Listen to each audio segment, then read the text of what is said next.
ಗುರೋ ರಾಘವೇಂದ್ರ ಹರೇ ಪಾಂಡುರಂಗ.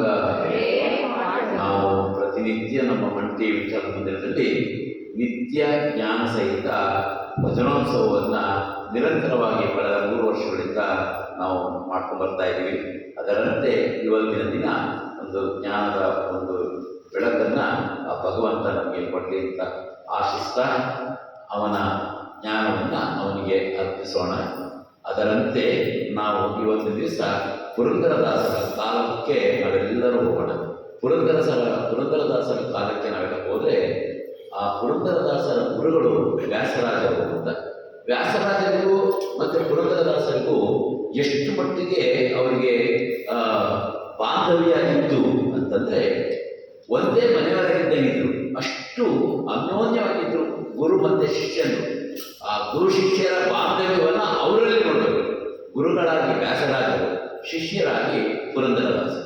ಎಷ್ಟು ಮಟ್ಟಿಗೆ ಅವ್ರ ಬಾಂಧವ್ಯ ಇತ್ತು ಅಂತಂದರೆ ಪುರಂದರದಾಸರ ಅವರ ತಂದೆಯ ಒಂದು ಶ್ರಾದ್ದದ ದಿನ, ತಿಥಿಯ ದಿನ ಅವ್ರ ದಿವಸ ಗುರುಗಳನ್ನು ತಮ್ಮ ಮನೆಗೆ ಕರೆಸ್ತಾರೆ. ನೀವು ದಯಮಾಡಿ ನಮ್ಮ ಮನೆಗೆ ಬಂದು ಭೋಜನವನ್ನು ಸ್ವೀಕಾರ ಮಾಡಬೇಕು ಅಂತೇಳಿ ಕರೆಸ್ತಾರೆ. ಆವಾಗ ಗುರುಗಳು ಅವ್ರ ಮನೆಗೆ ಬರ್ತಾರೆ. ವ್ಯಾಸರಾಜರು, ಶಿಷ್ಯರು ಎಲ್ಲ ಕೂತಿರ್ತಾರೆ. ಪುರಂದರದಾಸರ ಮನೆಗೆ ಬಂದಿರ್ತಾರೆ. ಎಲ್ಲರೂ ಕೂಡ ಎಲ್ಲ ಕರ್ಮಗಳೇನಿದ್ದೆಲ್ಲ ಕರ್ಮ ಎಲ್ಲ ಮುಗಿದ ಮೇಲೆ ಎಲ್ಲರೂ ಒಟ್ಟಿಗೆ ಭೋಜನಕ್ಕೆ ಸಾಲಾಗಿ ಕುಳಿತಿರ್ತಾರೆ. ಮೊದಲು ಗುರುಗಳು, ನಂತರ ಎಲ್ಲ ಪುರಂದರದಾಸರ ಅದೇ ಎಲ್ಲರೂ ಕುಳಿತಿರ್ತಾರೆ.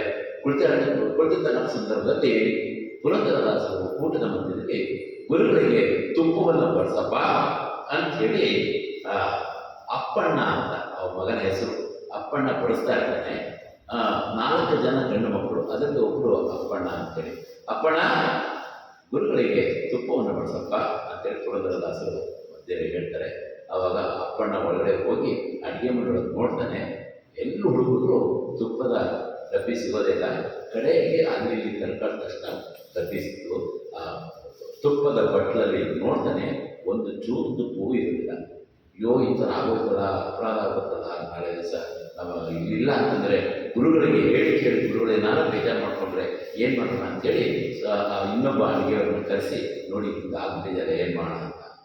ಆಮೇಲೆ ಏನು ಮಾಡೋದು, ಇನ್ನೇನು ಮಾಡೋಕ್ಕಾಗಲ್ಲ, ಆಯ್ತು ಏನಿದೆಯೋ ಅದರ ಭಗವಂತನ ಇಚ್ಛೆ ಹೇಗಾಗೋದು ಹಾಗಾಗಲಿ ಅಂತ ವಾಪಸ್ಸಿದ್ರು. ಅಪ್ಪಣ್ಣ ಬಂದ್ಬಿಟ್ಟು ಬಡಿಸೋ ಜಾಗಕ್ಕೆ ಪಂಕ್ತಿ ಹತ್ರ ಬರ್ತಾನೆ. ಪಂಕ್ತಿ ಹತ್ರ ಬಂದು ತುಪ್ಪ ಬಡಿಸೋಣ ಅಂತ ಹೋಗ್ತಾನೆ. ಈ ತುಪ್ಪ ಇರಲಿಲ್ಲ, ಸುಮ್ಮನೆ ನಿಂತಿರ್ತಾನೆ. ಸುಮ್ಮನೆ ನಿಂತಾಗ ತುಪ್ಪ ಎಲ್ಲ ಕಡೆ ತುಪ್ಪ ಇರುತ್ತೆ. ಅವ್ನಿಗೆ ಆಶ್ಚರ್ಯ ಆಗುತ್ತೆ ಅಪ್ಪನಿಗೆ. ಅಯ್ಯೋ, ನಾನೇ ಬಳಸೇ ಇಲ್ಲ, ಅದಕ್ಕೆ ಬರಲಿಕ್ಕೆ ಸಾಧ್ಯ ಇದೆ, ತುಪ್ಪ ಯಾರು ಬಳಸೋದು ಅಂತ. ಪುರಂದರದಾಸರು ಕೇಳೋದಂತೆ, ಅಪ್ಪ ನಾನು ಬಳಸೇ ಇಲ್ಲ, ತುಪ್ಪ ಎಲ್ಲ ಯಾರು ಬಳಸ, ನೀನೇ ಬಳಸ್ತೀಯಲ್ಲಪ್ಪ ಇರ್ತಾನೆ, ನೀನೇ ಬಳಸಿ ನೀನೇ ಬರ್ತಿದೀಯಾ ಅಂತಂದು. ತಕ್ಷಣಕ್ಕೆ ಆಶ್ಚರ್ಯ ಆಗುತ್ತಂತೆ.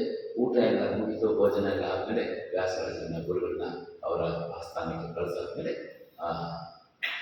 ಅಪ್ಪನ ಮುಂದೆ ಮಗ ಬಂದು, ಅಪ್ಪ ನೀನು ಕೇಳ್ತೀರ, ಇದು ಹೇಗೆ ಸಾಧ್ಯ, ನಾನೇ ಬಳಸಲಿಲ್ಲ, ಒಳಗಡೆ ನೋಡಿದೆ ತುಪ್ಪದ ಬಟ್ಟೆ ತುಪ್ಪನೇ ಇರಲಿಲ್ಲ, ನಾವು ಮಾತಾಡೋಷ್ಟೊಳಗೆ ಆಗಿದೆ ಅಂತ ಹೇಳ್ತಿದ್ದೀರ, ಹೇಗೆ ಸಾಧ್ಯ ಅಂತ.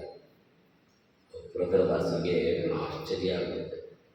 ನಿಜವಾದ ಸಾಕ್ಷಾತ್ ಕೃಷ್ಣನೇ ಬಂದು, ಪಾಂಡುರಂಗನೇ ಬಂದು ಅವನ ರೂಪದಲ್ಲಿ ಬಂದೇನಂತೆ, ಅಪ್ಪಣ್ಣನ ರೂಪದಲ್ಲಿ ಬಂದು ತುಪ್ಪ ಬಳಸಬೇಕಂತೆ. ಅವಾಗಿಂದ ಪುರಂದರದಾಸರಿಗೆ ತಕ್ಷಣಕ್ಕೆ ಮೈಯೆಲ್ಲ ರೋಮಾಂಚನ ಆಗಿ ಅವಾಗ ಆ ಕ್ಷಣದಲ್ಲೇ ಆ ಹಾಡನ್ನು ಬರೆದಿರುತ್ತೆ. ಎಂದಪ್ಪಿಕೊಂಡೆ ಕೃಷ್ಣಯ್ಯನ, ಎಂದಪ್ಪಿಕೊಂಡೆ ಪಾಂಡುರಂಗನ, ಎಂದಪ್ಪಿಕೊಂಡೆ ರಂಗಯ್ಯನ, ಎಂದಪ್ಪಿಕೊಂಡೆ ಪಾಂಡುರಂಗನ. ಅಪ್ಪಣ್ಣ ಭಗವತನ ರೂಪವು ತಾಯಿ ತುಪ್ಪದ ಬಿಂದಿಗೆ ತಂದ, ಅಪ್ಪಣ್ಣ ಭಗವತನ ರೂಪವು ತಾಯಿ ತುಪ್ಪದ ಬಿಂದಿಗೆ ತಂದ, ಪಾಂಡುರಂಗನ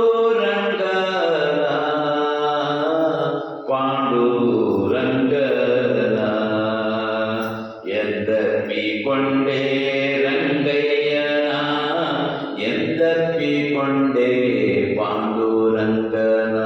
ಇದು ಒಂದು ನುಡಿ, ಅದು ಒಟ್ಟು 5 ನುಡಿ ಇದೆ. ಅದರಲ್ಲಿ ಈ ಒಂದು ನುಡಿ ಅದಕ್ಕೆ ಆಕ್ಟ್ ಆಗಿತ್ತಂತೆ. ಈ ನುಡಿಯನ್ನ ಅದಕ್ಕೆ ಸೇರಿಸಿ ಆ ಹಾಡನ್ನ ಬರೋದಂತೆ. ಯಾವತ್ತಪ್ಪನ ಹಾಕೊಳ್ಳಿ, ನೀ ಬಂದೋಗಿ ತುಪ್ಪವನ್ನು ಬಡಿಸೋಗಿದ್ಯಾ, ನೀನ್ ನೋಡ್ಲಿಕ್ಕಾಗ ಆಗಲಿಲ್ಲ, ಬಂದು ಬಡಿಸಿದ್ರು ಕೂಡ ನೀನೇಂತ ನನಗೆ ಗೊತ್ತಾಗಿರಲ್ಲ ಪಾಂಡುರಂಗ ಅಂತೇಳಿ ಹಾಡನ್ನ ಅರ್ಪಣೆ ಮಾಡಿದಂತೆ. ಇಂತಹ ಒಂದು ಚಿಂತನೆಯನ್ನ ಈ ಒಂದು ಸಮಯದಲ್ಲಿ ಇವತ್ತಿನ ಒಂದು ಜ್ಞಾನದ ಚಿಂತನೆಯನ್ನ ಪಾಂಡುರಂಗನ ಪಾದಕ್ಕೆ ಅರ್ಪಿಸಿ ಹರೇ ಶ್ರೀನಿವಾಸ.